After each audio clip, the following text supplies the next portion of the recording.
Welcome back to the Touchdown Black and Gold vlog, where we examine, discuss, celebrate, and honor all things college football across the entire college football landscape, but with a special emphasis on our beloved black and gold squads of the Iowa Hawkeyes and the Missouri Tigers. Welcome back. It's great to be back with you. I've been on a little bit of a hiatus, enjoying my downtime. Here we are. We're coming out of our winter slumbers, our winter hibernations. It's March. There is that feeling of spring in the air. So it's great to be back with you once again. I've got a very special episode to share with you today. And as usual, before I move any further, I'd like to take the opportunity to thank you once again, you, the viewers of the Touchdown Black and Gold vlog, the Black and Gold family, and all of you college football and college sports fans alike. Thank you very, very much for all you do for the channel and what you continue to do. As of lately, the channel is gaining a lot of momentum. Viewership is up, subscriptions are up, likes and comments absolutely also are up. So thank you for everything, your attention, your support. None of this would be possible without you. And thank you for allowing me to share my love and passion of college football with you on the monthly and the daily. And thank you. I know it takes a lot to deal with this monstrosity of a face for 35 minutes, so thank you. But moving forward, as today, like I said, very, very special episode. Just mention that it is March. It is feeling a little bit like spring. So right now, I'm getting back outdoors the same way most of you probably are. And I have a fever. I've got the fever for college football. I need some more cowbell in the prescription. More cowbell. So what I need is a little bit of college football. And thank the Lord, that is in the works for me. This year, very early, the Missouri spring game is taking place this Saturday, March 19th. At 1 o'clock, I will be in attendance with my wife and the kids. So if you see me, feel free to say hello. Let me know how I'm doing. But this is great. I mean, college football is right around the corner. But as I mentioned, it is March. Today, as I record this episode, it is Wednesday, March 16th. So we are on the eve of two great things. First of all, for all of my Irishmen, my Irish lassies, and Irish lads who are watching, happy St. Patrick's Day. The holiday will be going on tomorrow. Please celebrate responsibly, enjoy the holiday. But also, what does that mean? It also means that today it is the eve of the single greatest sporting event we have in this nation, the NCAA men's basketball tournament, aka March Madness. And what I like to say is, let the madness begin. As you all know from watching previous episodes, and if you haven't watched, please feel free to check it out. Obviously, I'm all about college football first and foremost. Hands down, I believe it to be the greatest sports season that we have in this nation. But, as I just said a little bit ago, March Madness to me is the single greatest sporting event we have to observe and celebrate and be a part of in this great nation. Other honorable mentions to me would be the World Series, the Indianapolis 500, the Masters Golf Tournament, and the Olympic Games. Those are other ones that potentially are near the same level as March Madness in my account, but nothing beats following this time of year the bouncing orange ball doing your brackets in your office pools or the pools among your friends, family members for monetary, that's right, little Johnny Manziel-like, a little monetary gain, or just simple bragging rights. So that is going to be a big focus of this very special Touchdown Black and Gold vlog episode for today. Please feel free to like, share, subscribe, rate, comment, let me know how I'm doing, if you agree or disagree with some things that I have to offer you. If you dislike, let me know, and I am always all about trying to share any comments that you, the Black and Gold family, leave with all of you, and I will try to do that on the next episode. But before we get to talking a little bit of March Madness, because there is a lot to be excited for, especially for our Iowa Hawkeyes, both the men's and the women's teams. If you've watched past episodes several times, you've heard me say this. I am a huge fan of everything black and gold, both for Missouri and Iowa, both the revenue and the non-rev sports alike. I think when the non-rev sports, when things are going excellent, which they currently are for both of our beloved black and gold squads, when they accomplish certain accolades, we need to give them a little bit of love, respect, and some shout outs. So that's what I'm going to do to start off with this episode today. And if this is your first time with me, obviously right now you see the Iowa gear, so you absolutely know what team I root for, the black and gold of the Hawkeyes. But maybe you're thinking, well, where does Missouri come into play? A little bit of background on me. I was born and raised in Northwest Illinois, about an hour and 15 minutes from Iowa City, Iowa. I currently reside here in the Show Me State. Columbia is pretty close by. That is my local Division I Power Conference team. But also I have several friends and family members who are fans or former alums of Missouri. So that is why this is the black and golds alike of Missouri and Iowa. So let's go ahead and start off with some non-rev sports love for both Missouri and Iowa.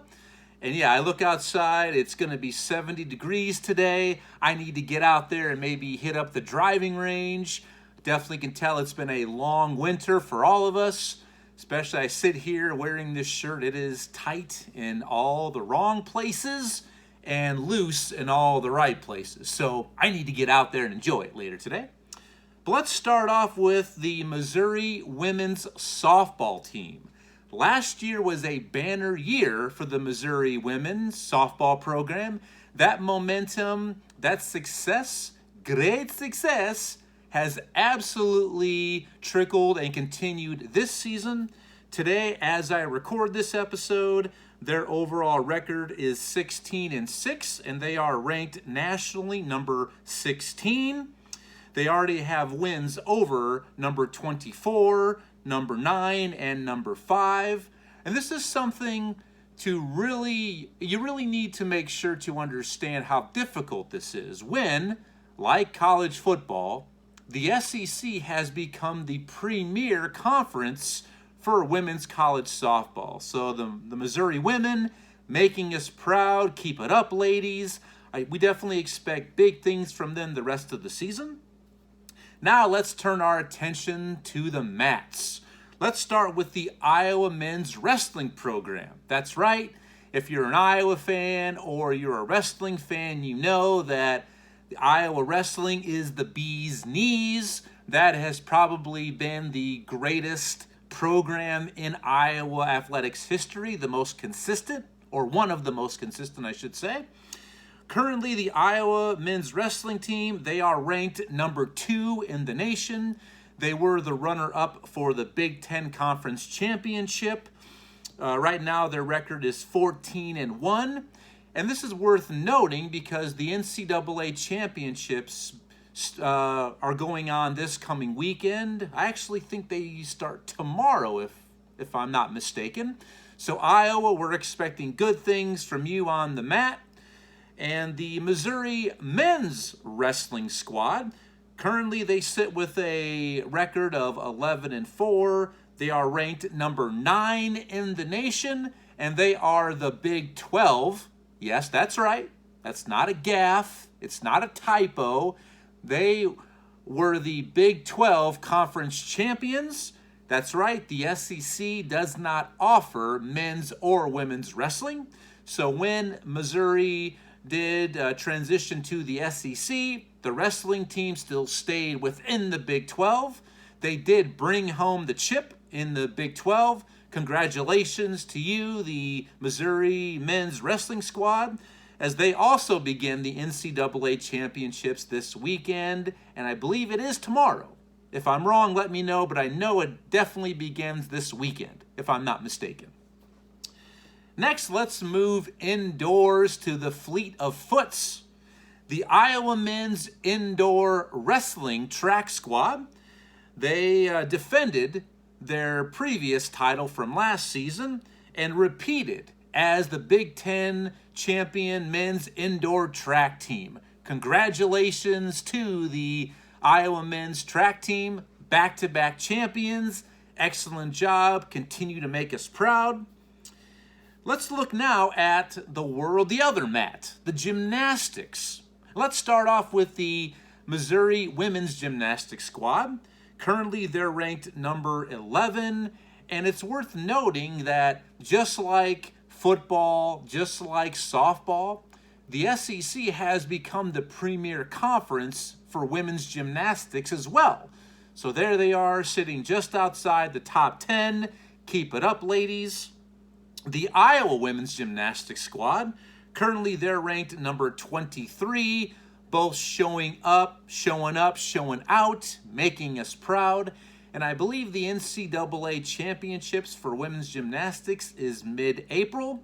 So after that comes to fruition, I will absolutely share with you the results, as I will with all of the other non-rev sports that I've just mentioned in the NCAA championships after it happens. So moving forward, good luck to all of you, both men and women. You make us proud. And it is important that we do give some love to the non-rev sports, especially when they have absolutely deserved it. They have gone unnoticed for far too long, but I do whatever I can not to let them stay off the radar. So congratulations, I give you a standing ovation. So now, let's move into a little bit of madness. Let's focus the rest of this episode. Thank you for being with me. Once again, continue to like, share, subscribe, rate, comment. Let's focus on the bouncing orange ball, since March Madness is now upon us. So let's start off. Unfortunately, if you've watched some of my previous episodes, it is a little bit of a roller coaster emotionally. So let's bring it down a little bit. Let's bring it back. I need to start off, unfortunately, with a little bit of sombering news from the men's basketball side. And not a big surprise. After 5 seasons on the sidelines of the Missouri men's basketball squad, a few days ago, Missouri announced they have parted ways with Coach Cuonzo Martin. During his time in Como, he had an overall record of 78-77, 35-53 in SEC play. He did lead the Tigers to 2 NCAA basketball berths, but didn't really have any success in those 2 opportunities. So, and history does unfortunately repeat itself. When you look at Coach Cuonzo Martin at his current post at Missouri and his previous positions throughout the landscape at Tennessee and Cal, Missouri State, it really was kind of the same story, because history does repeat itself. You know that I believe that. I'm a big historian, that it seemed like Coach Martin always could get the Jimmies and Joes. Just like football, to be a success, you have to have 2 parts. You have to have the Jimmies and Joes, and you have to know the X's and O's. And unfortunately, that's just what my observation is about Coach Conzo Martin. Can absolutely recruit. He gets the Jimmies and Joes. He just continues to struggle with the X's and O's, how to implement them, execute, and perform a game plan. But thank you for your time in Columbia. I wish you nothing but the best of luck and good tidings, good fortune in the future. So, not a big surprise. I mean, most Missouri fans, we definitely knew that was coming down the pipe at the end of the season. So, let's move now to the Missouri women's basketball squad. Obviously, rough season for the men. They did not get a NCAA or a NIT berth and bid because of their overall record and their struggles this season. But the Missouri women's basketball team, overall, very good season. 18-12 overall, 7-9 in SEC play. They were on the bubble, kind of outside looking in to get a bid to the NCAAs. Unfortunately, they did not earn a berth, but they did get an invite to play in the women's NIT. So I've got to say hats off to them. And one of the shining moments from this season in women's college basketball, not just at Missouri or in the SEC, but nationwide, was early this season, the Missouri women were able to defeat and give one of only 2 losses on the season to number 1 South Carolina. And coming into the NCAA tournament, South Carolina is favored to bring home the hardware on the women's side. So it was a great shining moment, a great moment for the program, for those young ladies, the coaches, and the fans. So best of luck to you, Missouri women's basketball in the NIT. We'll be cheering, we'll be watching. So now let's turn to what's going on with our beloved Iowa Hawkeyes, the black and gold of Iowa. And I've got to say, right now we're excited. Things are looking up. There's a lot of momentum being built. And I'm going to start off by saying this. The epicenter, the capital currently of Big Ten Conference basketball, both men's and women's, currently resides in Iowa City, Iowa. That's right. Both the men's and the women's squads brought home the chip in the conference tournament, the Big Ten Conference tournament. Both of them won, both women and the men. But also the women not only brought home the conference tournament championship, but also won the regular season championship. So let me go ahead and share a little bit more involved with both of these squads with you, where they are now and looking ahead to the NCAA tournament starting tomorrow. Let's start with the ladies. Ladies first. So the Iowa women, they begin their tournament play for them, begins Friday the 18th, led by Caitlyn Clark, who is hands down the country's best player. You know me, I hate saying this, but I do need to say it occasionally, that when you've watched episodes of the past, yes, I try to be as non-biased as I can. I present things to you, the Black and Gold family, and let you make up your mind, your determination based on the information that I give you. And I try to make it 50-50 at least the best I can, fact and opinion. So I try not to be a little Homer Simpson, but Caitlyn Clark is the nation's best player on the women's side. There is no doubt about it. And I'll tell you why I know that, not just believe, but know it here in a little bit. The ladies were able to capture their first Big Ten Conference tournament championship since 2008.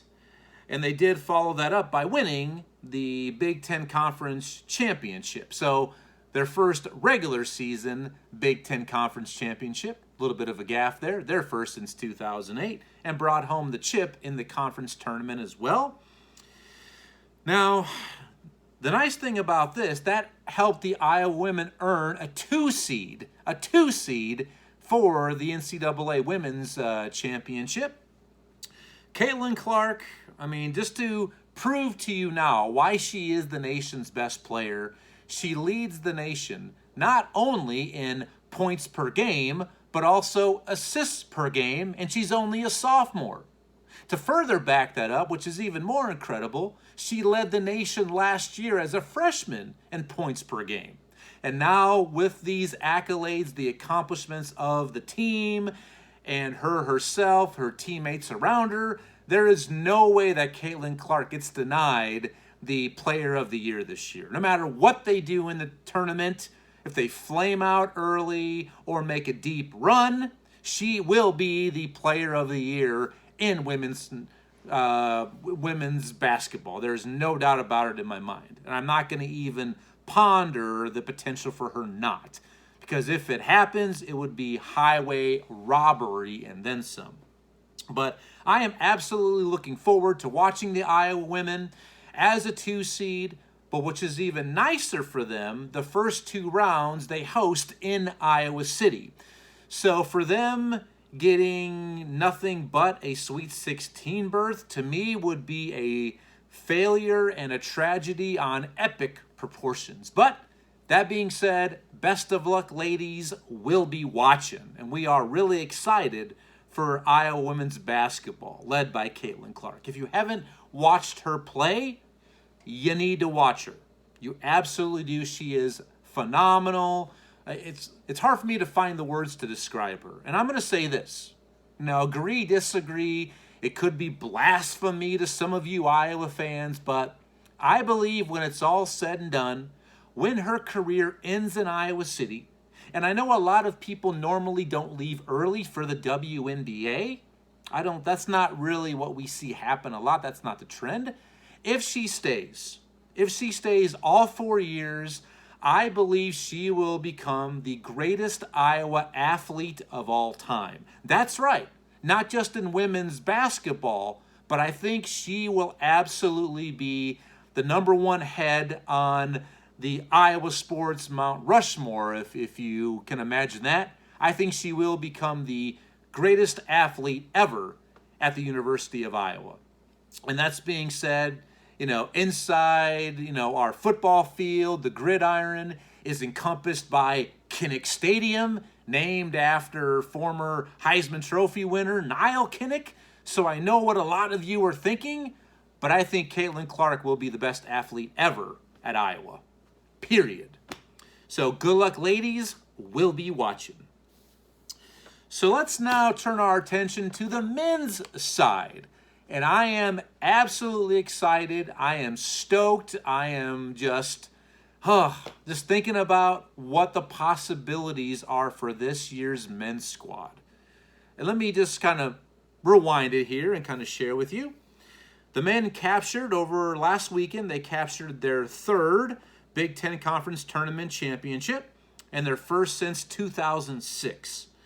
Now, this is why we are so excited for what could happen this March Madness season for Iowa.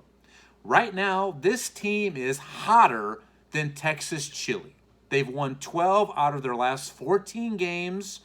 Like Coach Norman Dale said in Hoosiers with Jimmy Chipwood, we're firing on all cylinders. Down the stretch, we're going to be a tough team to beat.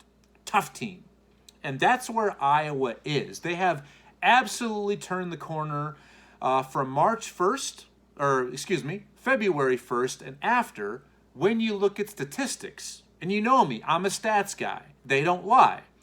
That statistically, they have been the 2nd best team in the nation behind only Gonzaga. So there is a lot of excitement, also a little bit of nervousness with us Iowa fans concerning this Iowa men's basketball team. And also to add fuel to the fire, a lot of the experts out there are picking Iowa to get to the Elite 8, to get to the Final 4. One of those experts, Dick Vitale, who needs no introduction whatsoever, picked Iowa versus Kentucky in the national championship game, but he had Kentucky defeating our Iowa Hawkeyes. So there is a lot of pressure mounting as well. So after winning the Big Ten Conference Tournament Championship, the Iowa men earned a 5 seed and overall a very favorable draw. I mean, I am really looking forward to watching this team play starting tomorrow, and they open up tournament play tomorrow afternoon. The one thing that, I very early on in this season, I remember talking to my brother, talking to my wife about this Iowa men's basketball team. I was very emotionally involved very early. I loved how this team played out of the gate. Now, they were picked to finish 9th officially by the Big Ten coaches and media. When I looked at other outlets, they were picked anywhere from 9th to 11th in the Big Ten, and that makes total sense. That means that they are a bubble team or a bubble team just on the outside looking in. But what this team has accomplished is really, really something that we may not see again as Iowa fans or as basketball fans. Now, I'm not talking about if you are a fan of Duke, North Carolina, Kentucky, Kansas. Those programs are just plug and play. They've got 4 and 5 stars on the bench and waiting. But what this Iowa team accomplished, it must be noted and just accepted as, wow, what a big time surprise for any team. Let me remind you, this is what this Hawkeye team lost in the offseason. Not only did they lose National Player of the Year in Luka Garza, who also was the Big Ten Player of the Year, and one of, if not the greatest offensive center ever in the history of the Big Ten. They lost him to the NBA. They also lost Joe Wieskamp, who left a year early. He is also in the NBA. You lose their 6th man last year, Jack Nunge. He transfers to Xavier, and I believe he made first team all Big East. I might be mistaken, but at least first, if not second team. And they lose C.J. Frederick, their sharpshooter from downtown, to Kentucky. So what this Iowa squad accomplished is absolutely fantastic, and it needs to be applauded. So I was absolutely highly involved with this team from the get-go. I love how they play defense. They just seem to play better together. They're more well-rounded than last year's squad that had a 2 seed but couldn't reach the Sweet 16, unfortunately. They were run out of the gym by the Oregon Ducks last season. So I am absolutely excited, as we all are, for what this team could be. And looking at, and this is why I keep saying the Sweet 16, because that's really what I want them to accomplish. I mean, we don't like talking about this. We don't talk about Bruno. No, we don't. We hate talking about this as Iowa fans. Lately, they have not had much success getting out of the first weekend of the tournament. And to back that up, Iowa hasn't gotten to the Sweet 16, to the second weekend, since 1999. Now, if they only had 2 or 3 attempts to do that, well, that's understandable. But they've made 8 NCAA appearances since 1999 and could never get out of the first weekend. So if this team is able to get to the Sweet 16, to me, that is a overwhelming success, and I would be as happy as could be if that would happen. But if they end up getting to the Elite 8 or further, like a lot of these pundits and experts are predicting, we'll absolutely take it. There's no doubt about that. And another reason why I am so excited, because I believe this team is equipped properly to make a deep run in the NCAA tournament, led by what I believe is the best player overall in men's college basketball, in Keegan Murray. He's the leading scorer in the Big Ten. I believe he's 2nd or 3rd overall leading scorer in the nation. When I look at him, he is a guard in a forward's body, a 6'9" frame, can dribble, drive, penetrate, create, take it to the rack, pop the tray from behind the arc. So I absolutely believe, I think Keegan Murray is the best player in the nation as well. just like Caitlyn Clark is on the women's side. But that's my opinion about Keegan Murray. I don't think he will win Player of the Year, and he's only a sophomore as well. And that's something worth noting. The run that we've been on as Iowa basketball fans is unlike anything that we have ever seen before. We're almost getting spoiled. I just mentioned we had the Player of the Year last year in Luka Garza, and he was back-to-back Big Ten Player of the Year, both his junior and senior year. A few years ago, we had Megan Gustafsson, who led the Iowa women to the Elite Eight, basically scored 1,000 points in one season. Iowa's overall scoring leader on the women's side. She was also Player of the Year in a few outlets. And now we're going to have Caitlyn Clark, who's going to win Player of the Year on the women's side, and potentially Keegan Murray, who is already named a first-team All-Big Ten and a first-team All-American. So what a ride we've been on at Iowa. It's something that we just don't see from developmental programs. I've already mentioned, we're not Kentucky. We're not Kansas. We're not UCLA. We're not Arizona. It's just phenomenal what we're seeing as Iowa basketball fans right now. And what a great coaching job by Coach Fran McCaffrey and Lisa Bluter this season. So best of luck to you moving forward. Didn't really want to share this with you, but hey, hell, I might as well come clean. I do have Iowa getting to the Sweet 16 and then bowing out. Overall, my Final Four, I've already submitted my one and only bracket. I'm not going to do a variation of that bracket. I have it into numerous pools, brackets, tournaments, and I've got it the same. I'm trusting my instincts. This year, my Final Four, on one side, it's Texas Tech versus Purdue.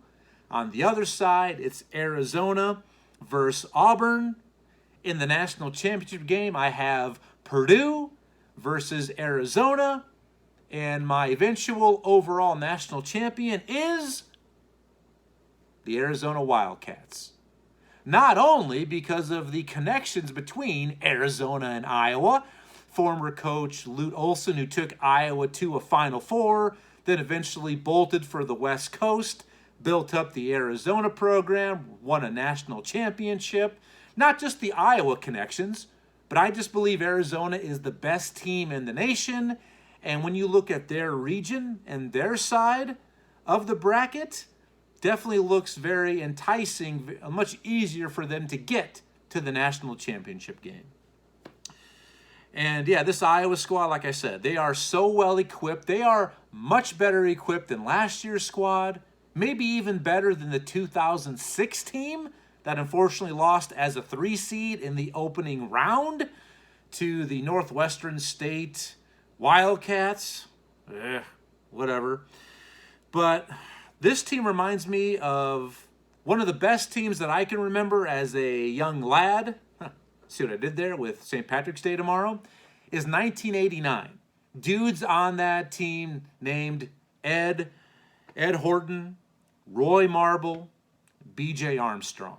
1989. That's what this team reminds me of. They have the pieces. Perimeter shooting, guards that can penetrate, create, forwards who play like guards, a deep bench. I am so excited for this tournament.